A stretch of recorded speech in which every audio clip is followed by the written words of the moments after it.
Creu vostè que hi ha espai en el tràmit, la tramitació parlamentària per...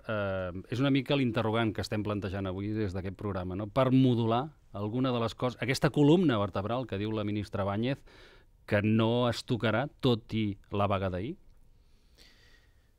Bé, ja veurem, no? Jo crec que hi ha vegades que les vagues i les mobilitzacions sindicals han servit, si més no, perquè hi hagi diàleg i perquè hi hagi negociació i perquè la tramitació, les lleis en la tramitació es puguin millorar. Tant de bo sigui així.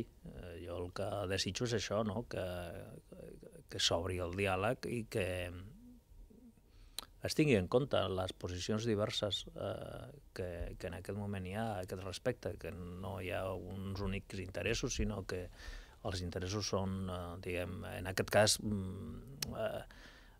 com deia, diversos, no? I especialment que es tingui en compte els representants dels treballadors, no?